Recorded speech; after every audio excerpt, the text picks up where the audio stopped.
চিৰাঙৰ বিজনীৰ বিষ্ণুপুৰত যোৱা নিশা সংঘটিত হোৱা অগ্নিকাণ্ডৰ বুজ লয় মন্ত্ৰী ভৱেশ কলিতাই। যোৱাকালি সন্ধিয়া 7:30 মান বজাত চিৰাং জিলাৰ বিষ্ণুপুৰত বজাৰত যি অগ্নিকাণ্ড সংঘটিত হৈছিল, সেই অগ্নিকাণ্ডৰ ফলত 12খনকৈ দোকানৰ লগতে এটা পৰিয়ালৰ ঘৰ-দুৱাৰ সম্পূৰ্ণৰূপে জুইত ভস্মীভূত হৈ যায়। আজি উক্ত স্থানত অসম চৰকাৰৰ মাননীয় ভৱেশ কলিতা ডাঙৰীয়াই পৰিস্থিতিৰ বুজ লয় আৰু ক্ষতিগ্ৰস্তক সম্পূৰ্ণৰূপে ক্ষতিপূৰণ প্ৰদান কৰাৰ আশ্বাস প্ৰদান কৰে।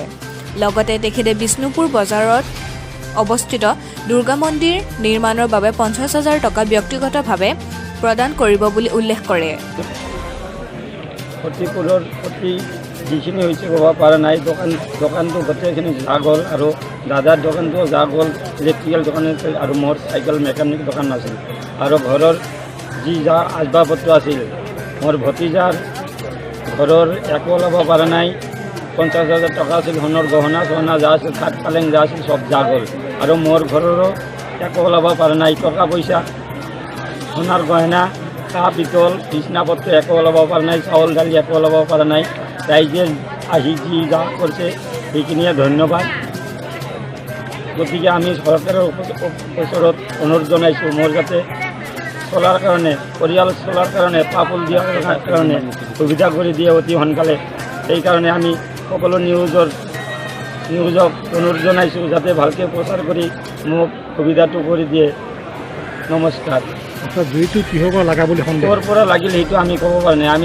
আমি ঘৰতে আছিলোঁ।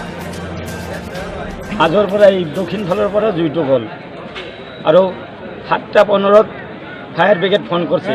সেই ফায়াৰ ব্ৰিগেডটো আহি পাওঁতে ৰাতি 8:30-9টা বাজি গ'ল। যদি 8:30 যদি ফোন কৰাৰ লগে লগে আহিল হয়, তেনেহ'লে আমাৰ ঘৰটো যা নেগেল হয়।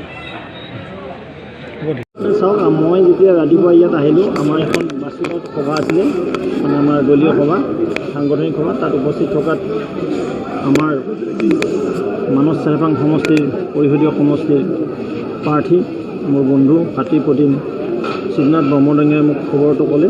মই মিটিঙত বহাৰ লগে দাদা এনেকুৱা ঘটনা এটা ঘটিছে। 2 নং বিষ্ণুপুৰ ব্যৱসায়িক স্থানত যোৱা ৰাতি এটা অগ্নিকাণ্ড হ'ল। যিটো অগ্নিকাণ্ডত লাখ লাখ সম্পত্তি আমাৰ জুইত জাহ গ'ল, লগতে কেইবাজনো ব্যৱসায়ী দিশহাৰা হ'ল।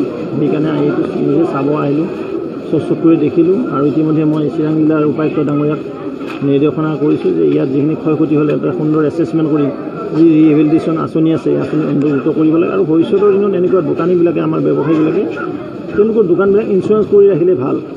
তেতিয়াহ'লে যিটো ইঞ্চুৰেঞ্চে এইটো কভাৰ কৰে, ভৱিষ্যতৰ দিনত তেওঁলোক মই এইটো মানে আহ্বান জনাইছোঁ, আমাৰ যিবিলাক ক্ষুদ্ৰ ব্যৱসায়ী তেওঁলোকৰ ব্যৱসায়িক প্ৰতিষ্ঠানটো ইঞ্চুৰেঞ্চ কৰিব লাগে।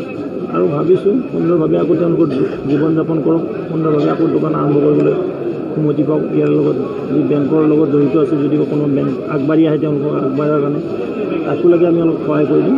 তাত সেই নিমিত্তেই ইয়াত আজি উপস্থিত হৈছোঁ।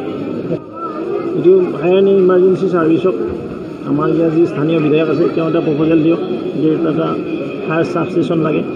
আৰু নিশ্চিতভাৱে পাব ফায়াৰ এণ্ড ইমাৰ্জেঞ্চি ছাৰ্ভিচৰ ডাইৰেক্টৰ মানে এতিয়া আমি কৈ দিব পাৰিম। মই বিভাগ আছিল আগতে, এতিয়া তেনেকৈ প্ৰপ'জেল যোৱা নহওক। এতিয়া যদি আকৌ নতুনকৈ প্ৰপ'জেলটো পঠাই দিয়ে, অন্ততঃ ছাব ষ্টেচন এটা হ'লে এনেকুৱা কেছ ঘটিলেই হঠাৎ যেন অগ্নি নিৰ্বাপক গাড়ীখন আহি মানে জুইখিনি নুমুৱাৰ ব্যৱস্থা কৰিব পাৰে।